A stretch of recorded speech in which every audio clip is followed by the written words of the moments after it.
Subscribe कीजिए the perfect classes channel को और बेल आइकन को दबाइए लेटेस्ट वीडियो सबसे पहले देखने के लिए। हेलो स्टूडेंट, आज मैं आपके साथ एनसीईआरटी की पुस्तक लोकतांत्रिक राजनीति भाग 2 कक्षा 9th का लेसन नंबर 3 डिस्कस करने जा रहा हूँ। हमारे लेसन का नाम है संविधान का निर्माण। तो इस पूरे चैप्टर के अंदर बेसिकली हम दो देशों के बारे में पढ़ेंगे। एक देश है साउथ अफ्रीका, कि साउथ अफ्रीका के अंदर संविधान का निर्माण किस प्रकार से हुआ है, और दूसरा देश है हमारा देश भारत। इन दोनों देशों के अंदर हम पढ़ेंगे कि संविधान के निर्माण की प्रक्रिया क्या रही साउथ अफ्रीका के अंदर, और फिर हमारे देश भारत के अंदर संविधान के निर्माण की प्रक्रिया क्या रही। इसलिए हमारे चैप्टर का नाम है संविधान का निर्माण, कि इन दोनों देशों में संविधान का निर्माण किस प्रकार से हुआ। तो सबसे पहले तो हम ये जान लेते हैं कि आखिर ये जो संविधान है ये किसे कहते हैं।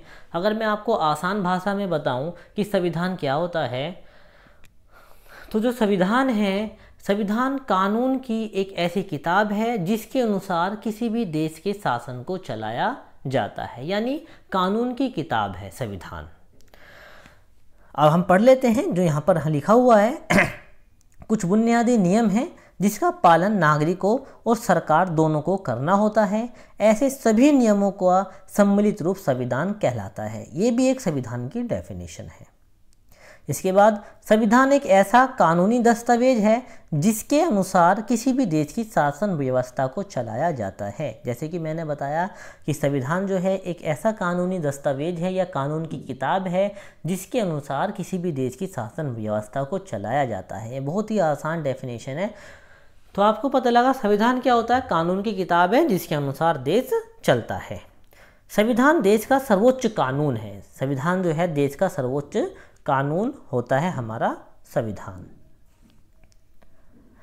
देश का सर्वोच्च कानून होने की हैसियत से संविधान नागरिकों के अधिकार, सरकार की शक्ति और उसके कामकाज के तौर तरीकों का निर्माण करता है। ये बात करिए हमने अपने संविधान की बात करी कि बेसिकली संविधान होता क्या है। ये कानून की किताब है। अगर मैं बात करूं कि भारत में जो संविधान को 26 जनवरी 1950 को भारत में जो था संविधान को अपनाया गया था, लेकिन ये मोस्ट इम्पोर्टेंट क्वेश्चन आ जाता है कि 26 नवंबर 1949 को संविधान हमारा बनकर तैयार हो गया था, ये अंगीकृत हो गया था, लेकिन हमने इसको 26 जनवरी 1950 को हमने अपना संविधान बनाया। हमारे संविधान में 395 आर्टिकल हैं और जो हैं 12 अनुसूचियां हैं और 22 भाग हैं हमारे संविधान में। तो ये तो हमारे संविधान की बात हो गई। अब हम बात करते हैं कि दक्षिण अफ्रीका में लोकतांत्रिक संविधान, यानी दक्षिण अफ्रीका में जो लोकतांत्रिक संविधान बना वो उसका काम किस प्रकार हुआ, संविधान का निर्माण कैसे हुआ, वो हम बात करते हैं कि दक्षिण अफ्रीका के अंदर संविधान जो है किस प्रकार से बना। इस चैप्टर के अंदर हमें दो ही देशों के बारे में बात करनी है। एक अफ्रीका के अंदर संविधान कैसे बना और दूसरा हमारे भारत देश के अंदर संविधान बनने की प्रक्रिया क्या रही। तो हम बात करते हैं दक्षिण अफ्रीका की। मैं एक बात बता दूं, दक्षिण अफ्रीका जो है अफ्रीका महाद्वीप का जो है देश है, और दक्षिण अफ्रीका की जो राजधानी है वो केप टाउन है। दक्षिण अफ्रीका के एक महान राष्ट्रपति हुए हैं जो बहुत ही महान है, जिसका दक्षिण अफ्रीका को आज़ादी दिलाने में बहुत महत्वपूर्ण योगदान है। उनका नाम है नेल्सन मंडेला। अफ्रीका के बारे में बताने से पहले मैं उनके कथन को पढ़ देता हूं, क्योंकि DSSB में कभी कभी कथन पूछ लेता है कि ये कथन किसका है और 4 ऑप्शन दे देता है। बड़े बड़े एग्जाम में क्वेश्चन पूछे जाते हैं। तो नेल्सन मंडेला जो कि साउथ अफ्रीका के सबसे पहले राष्ट्रपति बने हैं, उनका ये कथन है और मोस्ट इम्पोर्टेंट कथन है। मैं आपको पढ़कर बता देता हूँ। मैंने ऐसे लोकतांत्रिक समाज की और स्वतंत्र समाज की कामना की है जिसमें सभी लोग मिलजुल कर साथ रहें, सभी को समान अवसर मिले। तो ये कथन किसका है? ये कथन नेल्सन मंडेला का है। ये हमारा कॉन्स्टिट्यूशन जो हमारा संविधान है, संविधान की पुस्तक है। हमारे संविधान की पुस्तक जो कुछ इस प्रकार की है। नेशनल मंडेला पर दक्षिण अफ्रीका को गोरी सरकार द्वारा देशद्रोह का मुकदमा चलाया गया। यानी जब नेशनल मंडेला ने गोरी सरकार के खिलाफ आवाज़ उठाई तो फिर जो था उनके खिलाफ जो था मुकदमा चलाया गया, क्योंकि नेशनल मंडेला भेदभाव के जो नीति वो कर रहे थे उसके खिलाफ थे। उन्हें 7 अन्य नेताओं के साथ में 1964 में रंग भेद की नीति के विरोध करने के लिए उन्हें अफ्रीकी जेल, जिसका नाम है रोबेन द्वीप में 28 वर्षों तक जेल में डाल दिया गया। यानी जो नेशनल मंडेला थे उन्होंने वो एक अमीर परिवार से थे, उन्होंने देखा कि अफ्रीका के अंदर जो है काफ़ी भेदभाव है, यानी गोरे और काले आपस में काफ़ी भेदभाव करते हैं। उन्होंने इसके खिलाफ आवाज़ उठाई। आवाज़ जब उन्होंने उठाई तो उन्हें जो है देशद्रोह के ऊपर उनके ऊपर देशद्रोह का मुकदमा चला दिया गया और उनको जेल में डाल दिया गया। अच्छा, जेल में जो डाल दिया गया ये कितने साल तक, ये क्वेश्चन आ सकता है कि नेशनल मंडेला को कितनों साल तक के लिए जेल में डाला? 28 साल तक उनको जेल में डाल दिया गया। और ये भी क्वेश्चन आ सकता है कि नेशनल मंडेला को किस जेल में डाला गया था? तो रोबेन द्वीप में उन्हें 28 वर्षों के लिए जेल में डाल दिया गया था। वहीं पर ही नेशनल मंडेला ने अपनी एक मोस्ट इम्पोर्टेंट पुस्तक, जो कि पेपर में कई बार पूछी जा चुकी है, पेपरों में कई बार आ जाती है, the long walk to freedom. ये आता है कि the long walk to freedom पुस्तक किसने लिखी? तो ये जो पुस्तक है ये लिखी है नेशनल मंडेला ने, और ये उनकी आत्मकथा है। तो जैसे भी क्वेश्चन आ सकता है नेशनल मंडेला की आत्मकथा का क्या नाम है, या क्वेश्चन ऐसे आ सकता है कि the long walk to freedom किसने लिखी? ये पुस्तक लिखी थी नेशनल मंडेला ने। तो नेशनल मंडेला को जेल में डाल दिया गया, पर ये उनको जेल में डालने के बाद भी वहाँ पर जो था वो संघर्ष नहीं रुका, रंग भेद के खिलाफ संघर्ष जारी रहा। अच्छा, हम बात कर रहे हैं रंग भेद। तो रंग भेद होता क्या है? रंग भेद दरअसल क्या होता है? रंग भेद नस्ली भेदभाव पर आधारित उस व्यवस्था का नाम है जो दक्षिण अफ्रीका में विशिष्ट तौर पर चलाई गई।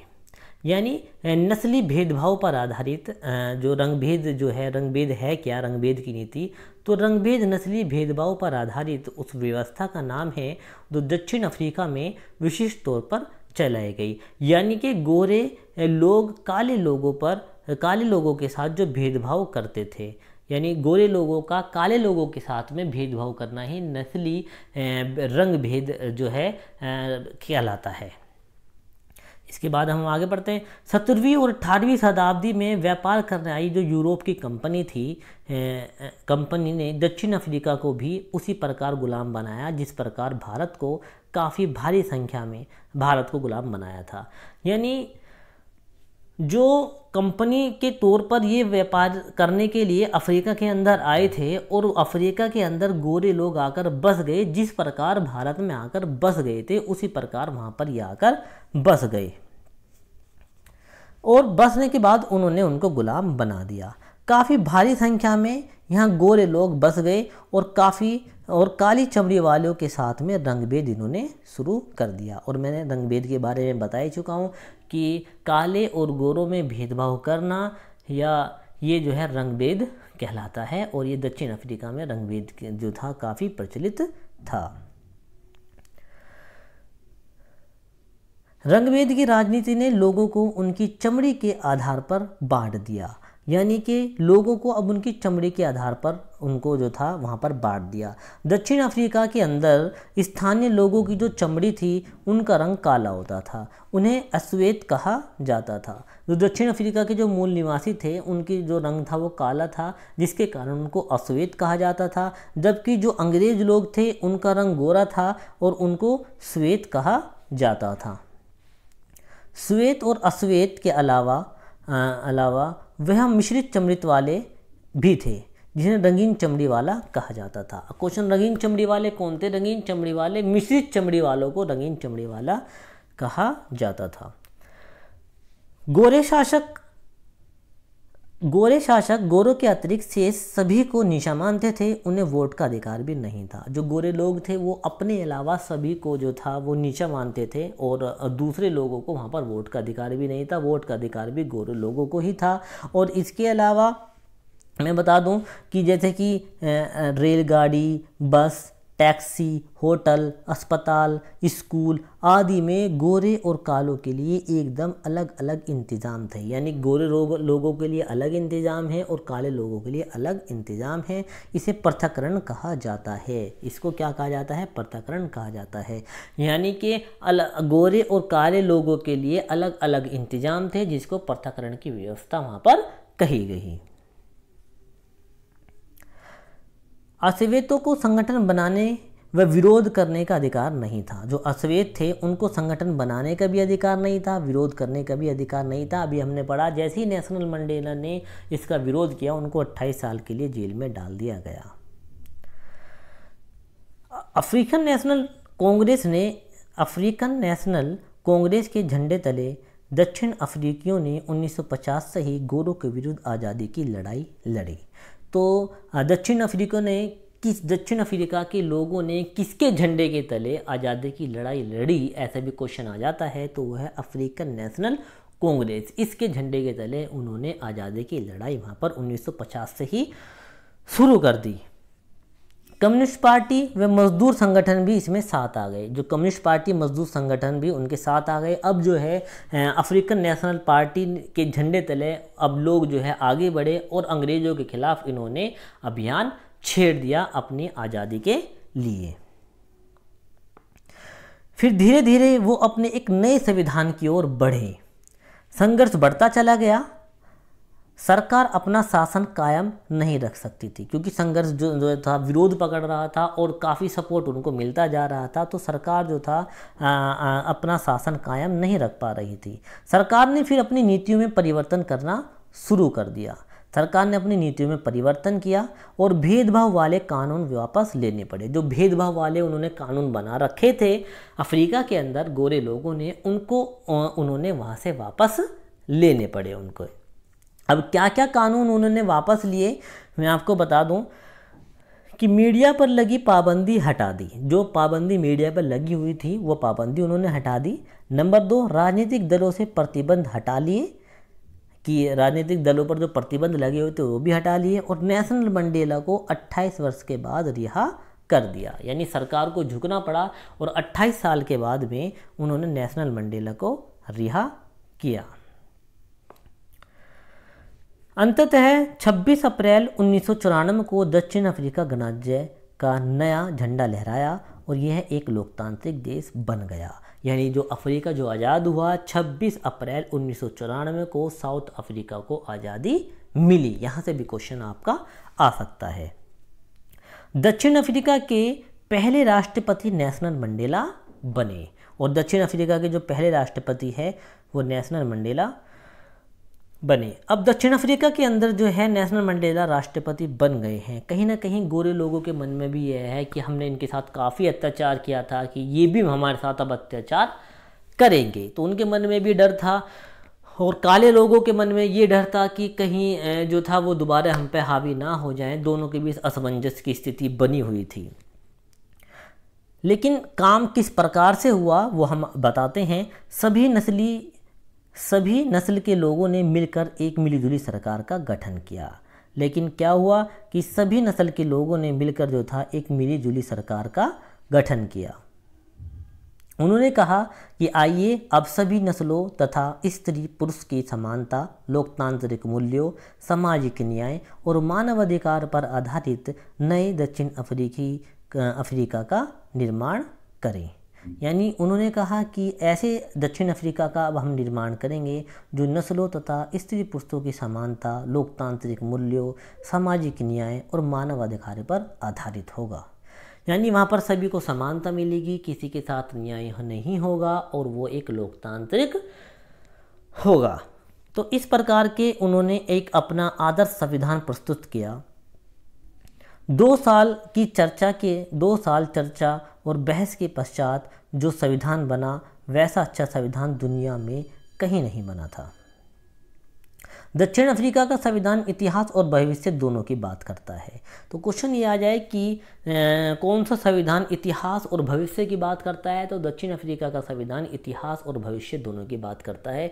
यानी वो इतिहास को भी दोहराता है कि इतिहास में जो हुआ है वो अब नहीं होगा, और भविष्य में जो है किस प्रकार से काम होगा, दोनों जो है हम मिलजुल कर काम करेंगे और समानता होगी, आपस में समानता होगी, लोकतांत्रिक मूल्यों को बढ़ावा दिया जाएगा। इस प्रकार उन्होंने अपने संविधान का निर्माण किया और एक लोकतांत्रिक संविधान वहाँ पर बना। तो हमने देखा कि अफ्रीका के अंदर किस प्रकार से संविधान का निर्माण किया गया। अब बात आती है कि हमें संविधान की ज़रूरत क्यों पड़ती है या संविधान के कार्य क्या होते हैं। अगर क्वेश्चन आ जाए कि संविधान के कार्य क्या हैं, तब भी आपको आंसर में यही लिखना है। अगर ये आ जाए कि हमें संविधान की ज़रूरत क्यों है, तभी भी हम आंसर में यही डाल सकते हैं कि हमें संविधान की ज़रूरत क्यों है। तो सबसे पहला पॉइंट जो है, जो हमें संविधान की ज़रूरत है, संविधान सर्वोच्च कानून है। हाँ, संविधान जो है सर्वोच्च कानून होता है। नंबर 2, संविधान लोगों के बीच आपसी संबंध तथा लोगों और सरकार के बीच संबंध तय करता है। यानी आपसी संबंध तय करता है, लोगों के बीच में और सरकार के बीच भी संबंध तय करता है कि लोगों के क्या अधिकार हैं और सरकार की क्या जिम्मेदारी है। इस बात को भी हमारा संविधान बताता है। लोकतांत्रिक सरकार का निर्माण और उसके कार्य तय करने के लिए भी हमें संविधान की ज़रूरत पड़ती है। यानी लोकतांत्रिक सरकार का अगर हमें निर्माण करना है तो भी हमें संविधान की ज़रूरत पड़ती है। सरकार के विभिन्न अंगों के अधिकार क्षेत्र तथा तय करने के लिए भी हमें संविधान की ज़रूरत है। नागरिकों के अधिकार सुरक्षित करने के लिए भी हमें संविधान की ज़रूरत है। और नंबर 6 पॉइंट, सरकार को अपनी शक्तियों का दुरुपयोग करने से रोकने के लिए भी हमें संविधान की ज़रूरत पड़ती है। नंबर 7, जिन लोगों के बीच भरोसा व सहयोग विकसित, यानी लोगों के बीच भरोसा और सहयोग विकसित करने के लिए भी हमें संविधान की ज़रूरत है। जिन देशों में लोकतांत्रिक शासन, वहाँ संविधान का होना आवश्यक है। यानी जिन देशों में लोकतांत्रिक शासन है वहाँ पर संविधान का होना बहुत ही ज़्यादा आवश्यक है। ब्रिटेन एक ऐसा देश है जहाँ पर लिखित संविधान नहीं है। एकमात्र ब्रिटेन एक ऐसा देश है जहाँ पर उनका अपना लिखित संविधान नहीं है। और भारत का संविधान दुनिया का सबसे बड़ा संविधान है। और एक बात मैं और बता दूं कि दुनिया में सबसे पहले जो संविधान बनाया है वो अमेरिका ने अपना सबसे पहले संविधान बनाया था। अब हम बात करते हैं अपने संविधान की, यानी कि भारतीय संविधान की और भारतीय संविधान के निर्माण की, कि भारतीय संविधान के निर्माण की प्रक्रिया क्या रही। संविधान की बात अगर हम करें तो 1922 में ही गांधी जी ने कहा था कि भारतीयों के लिए एक संविधान होना चाहिए। यानी कि गांधी जी इस बात को पहले से ही कहते थे। 1922 में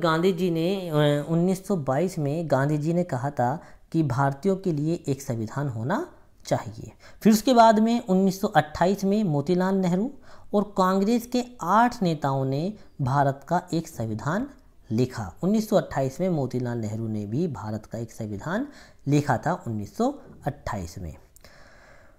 फिर उसके बाद में 1931 में कराची में हुए अधिवेशन में एक प्रस्ताव में यह रूपरेखा रखी गई कि आज़ाद भारत का संविधान कैसा होगा। यानी कराची में 1931 में जो प्रस्ताव रखा गया था उसमें आदर्श संविधान प्रस्तुत किया गया कि भारत का संविधान जो है किस प्रकार का होगा। इन दोनों दस्तावेजों में सार्वभौमिक वयस्क मताधिकार,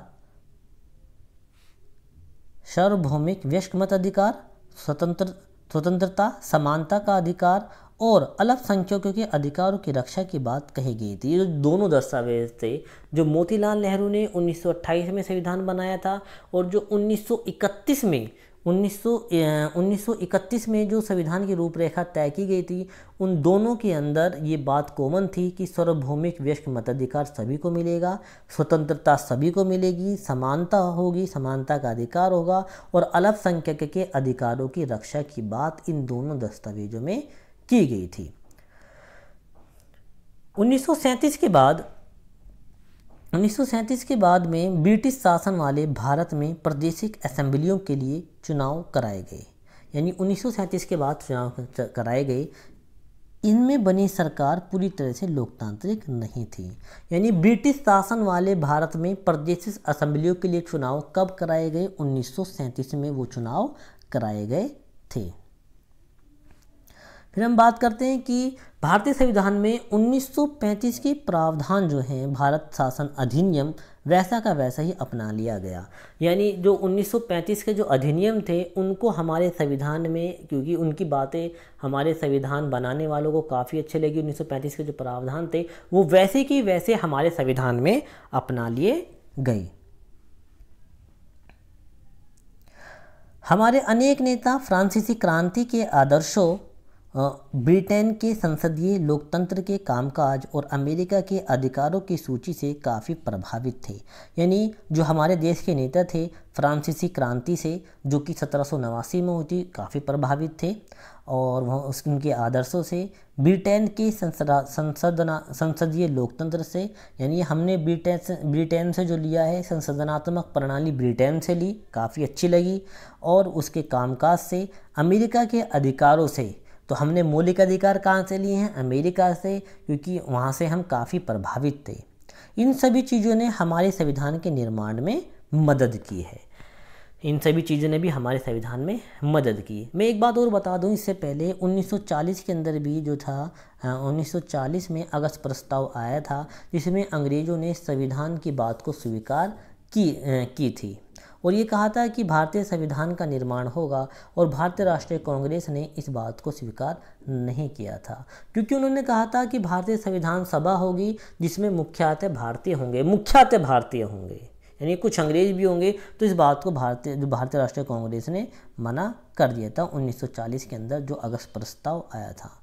फिर 1942 में भी क्रिप्स मिशन आया था, इसमें कहा गया था कि युद्ध की समाप्ति के बाद हम भारत को जो है संविधान का निर्माण कराएंगे, लेकिन उसको भी जो गांधी जी ने दिवालिया बैंक की संज्ञा दे दी।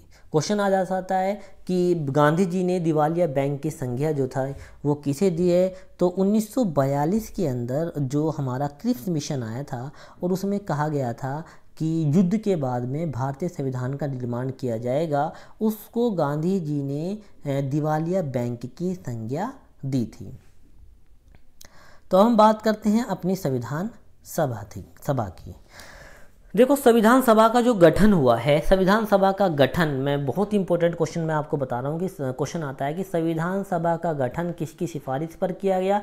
कैबिनेट मिशन की सिफारिश पर संविधान सभा का गठन किया गया है। कैबिनेट मिशन की सिफारिश पर संविधान सभा का गठन किया गया। चुने हुए प्रतिनिधि, संविधान सभा के बारे में पढ़ लेते हैं। चुने हुए प्रतिनिधि जो सभा के लिए लिखने का काम करती है उसे संविधान सभा कहते हैं। यानी चुने हुए प्रतिनिधियों की जो सभा, यानी जो चुने हुए प्रतिनिधियों की जो सभा है संविधान लिखने का काम करती है, उसको संविधान सभा कहते हैं। ये जो संविधान सभा है इसके अंदर जो प्रतिनिधि हैं वो चुनकर आए थे। वो जो 1937 में चुनाव हुए थे वहीं से जो है ये उनके आधार पर ये चुनकर आए थे। भारतीय संविधान सभा के लिए जुलाई 1946 में चुनाव हुए थे। भारतीय संविधान सभा के लिए जो चुनाव हुए थे वो 1946 में चुनाव हुए थे। संविधान सभा की पहली बैठक 1946 को हुई थी। मोस्ट इंपोर्टेंट क्वेश्चन है, संविधान सभा की जो पहली बैठक है कब हुई? दिसंबर 1946 को हुई थी। और ये भी इंपॉर्टेंट क्वेश्चन है कि इस भारतीय संविधान सभा के लिए चुनाव कब हुए? जुलाई 1946 में हुए। और ये उससे भी इंपॉर्टेंट क्वेश्चन है कि भारतीय संविधान सभा की जो पहली बैठक है जुलाई 1946 में हुई। और भारतीय संविधान सभा के अंदर जो सदस्य थे, जो कुल सदस्य थे भारतीय संविधान सभा में जो सदस्य चुनकर आए थे वो थे 389 सदस्य चुनकर आए थे। 389 सदस्य चुनकर यहाँ से आए थे। भारत पाकिस्तान के विभाजन के बाद संविधान सभा दो हिस्सों में टूट गई। यानी जब भारत और पाकिस्तान का विभाजन हो गया तो ये संविधान सभा दो हिस्सों में टूट गई और भारतीय संविधान लिखने वाली सभा में 299 सदस्य बचे थे। तो ऐसा भी क्वेश्चन आ सकता है कि जब भारत का विभाजन हो गया तो भारतीय संविधान सभा में कितने सदस्य बचे? 299 सदस्य बचे। और ये मोस्ट इंपोर्टेंट क्वेश्चन है। 26 नवंबर 1949 को संविधान बनकर तैयार हो गया, इसको अंगीकृत कर लिया गया था और 26 जनवरी 1950 को हमारा भारतीय संविधान लागू हुआ। इस प्रकार हमारा संविधान बना। संविधान को मानने का कारण यह है कि संविधान सभा भी भारत के लोगों की ही प्रतिनिधि कर रही थी। उस समय सार्वभौमिक व्यस्क मताधिकार नहीं था, यानी उस समय सार्वभौमिक व्यस्क मताधिकार नहीं था। इसलिए संविधान सभा का चुनाव प्रांतीय असेंबलियों के सदस्यों ने किया था। तो क्वेश्चन आ सकता है कि संविधान सभा के सदस्यों का चुनाव जो था किसने किया था? प्रांतीय असेंबली के सदस्यों ने किया था। इसमें सभा भारतीय राष्ट्रीय कांग्रेस के सदस्यों का प्रभुत्व था। इस सभा के अंदर जो था भारतीय राष्ट्रीय कांग्रेस के सदस्य ज़्यादा थे। सामाजिक रूप से इस सभा में सभी समूह, जाति, वर्ग, धर्म और पेशे के लोग शामिल थे। कोशिश की गई थी कि संविधान सभा के अंदर जो सदस्य आए उसमें हर जाति के लोग हों, हर धर्म के लोग हों, हर पेशे के लोग हों, ताकि संविधान सभा बनते समय किसी का भी हक ना मर जाए, सभी को जो है कुछ ना कुछ मिले। संविधान सभा का काम काफ़ी व्यवस्थित, खुला और सर्वसम्मति बनाने के प्रयास पर आधारित था। प्रारूप समिति की बात करते हैं। प्रारूप समिति की जो अध्यक्ष थे डॉक्टर BR अम्बेडकर थे। मोस्ट इम्पोर्टेंट क्वेश्चन है और ये पॉलिटिकल साइंस का, अगर मैं बताऊं मेरे हिसाब से इससे इम्पोर्टेंट क्वेश्चन पॉलिटिकल साइंस में कोई हो ही नहीं सकता और ये एग्ज़ाम में बहुत बार पूछा जा चुका है और इसकी तो गिनती नहीं है कि प्रारूप समिति के हमारे अध्यक्ष कौन थे। तो वो थे BR अम्बेडकर। और एक क्वेश्चन आता है कि भारतीय संविधान के जो संविधान सभा के अध्यक्ष कौन थे। तो अध्यक्ष अगर कहेगा तो हमारे जो अध्यक्ष थे वो थे हमारे राजेंद्र प्रसाद। तो BR अम्बेडकर ने चर्चा के लिए एक संविधान का प्रारूप तैयार किया था। संविधान सभा के प्रारूप की प्रत्येक धारा पर कई दौर में चर्चा हुई। 2000 से ज़्यादा संशोधन किए गए। एक बात और मैं बता दूं, जो हमारी प्रारूप समिति थी, इस प्रारूप समिति के अंदर टोटल 7 सदस्य थे। क्वेश्चन भी आ सकता है कि कितने सदस्य थे? टोटल 7 इसके अंदर सदस्य थे प्रारूप समिति के अंदर और इसके अध्यक्ष थे डॉक्टर भीमराव अंबेडकर। इसमें एक मुस्लिम सदस्य थे, मुस्लिम लीग के एक मात्र सदस्य थे जिसका नाम था मोहम्मद सदाउल्लाह।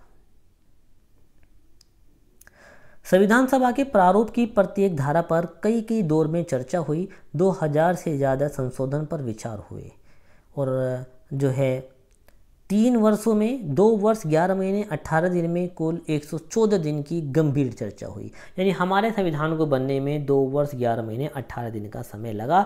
लगभग 3 साल जो है हमारे संविधान को बनने में लगे। इन्हें कॉन्स्टिट्यूएंट असेंबली डिबेट्स नाम से 12 मोटे खंडों में प्रकाशित किया गया। किसमें प्रकाशित किया गया? कॉन्स्टिट्यूट असेंबली, ये भी यहाँ से है। किसमें किया गया? कॉन्स्टिट्यूट असेंबली डिबेट्स नाम से 12 मोटे खंडों में इनको प्रकाशित किया गया। भारतीय संविधान के बुनियादी मूल्य, यानी जो भारतीय संविधान के जो बुनियादी मूल्य हैं वो कहाँ से आए हैं, उनकी हम बात कर लेते हैं कि भारतीय संविधान के जो बुनियादी मूल्य हैं वो कहाँ से आए हैं। जी हाँ, महात्मा गांधी ने 1931 में अपनी पत्रिका यंग इंडिया में उन्होंने अपनी अपेक्षा के बारे में लिखा था। यानी उन्होंने अपनी पुस्तक, जो पत्रिका है यंग इंडिया, सबसे पहली बात तो मैं बता दूं कि ये मोस्ट अच्छा क्वेश्चन है कि यंग इंडिया पत्रिका किसकी है? महात्मा गांधी की। बहुत बार पेपर में आ चुका है। तो उन्होंने यंग इंडिया में अपनी अपेक्षा प्रस्तुत की थी कि हमारे देश का संविधान किस प्रकार का होना चाहिए। भारत का संविधान लंबा और विस्तृत दस्तावेज है। संविधान में बदलावों को संविधान के अंदर बदलावों को समय समय पर शामिल करने का प्रावधान भी रखा गया है। इन बदलावों को संविधान में संशोधन कहते हैं। भारतीय संविधान वे नियम भी लिखे हैं कि शासकों का चुनाव किस प्रकार होगा और किसके पास कितनी शक्ति होगी। यानी हमारे संविधान के अंदर वो सारी बातें लिखी हैं कि किसके पास क्या क्या शक्ति होंगी और क्या क्या काम किसका होगा, नागरिकों को क्या मिलेगा, सरकार का क्या काम होगा, न्यायपालिका किस प्रकार से काम करेगी। तो इस प्रकार जो है गांधी जी के मूल्यों को ध्यान में रखते हुए और हमारे भारतीय संविधान को जो है संविधान सभा ने बनाया। ये भी मोस्ट इम्पोर्टेंट क्वेश्चन है कि संविधान को किसने बनाया? संविधान को संविधान सभा ने बनाया। और जो संविधान सभा का जो सदस्य हैं वो कहाँ से आए थे? वो चुनकर आए थे। और एक मोस्ट इम्पोर्टेंट क्वेश्चन है कि संविधान सभा के अध्यक्ष डॉक्टर राजेंद्र प्रसाद थे और संविधान सभा की प्रारूप समिति के जो अध्यक्ष थे वो BR अम्बेडकर थे। तो इस प्रकार हमने अपना जो चैप्टर है संविधान का निर्माण कंप्लीट कर चुके हैं और मैंने बताया कि किस प्रकार हमारे भारत में जो है हमारे भारत के संविधान का निर्माण किया गया। तो ये पूरा वीडियो नोट्स जो है आपको मेरा कैसा लगा? अगर ये मेरा पूरा वीडियो नोट्स आपको पसंद आया है तो मेरे चैनल को लाइक कीजिए, सब्सक्राइब कीजिए और ज़्यादा से ज़्यादा शेयर कीजिए। धन्यवाद।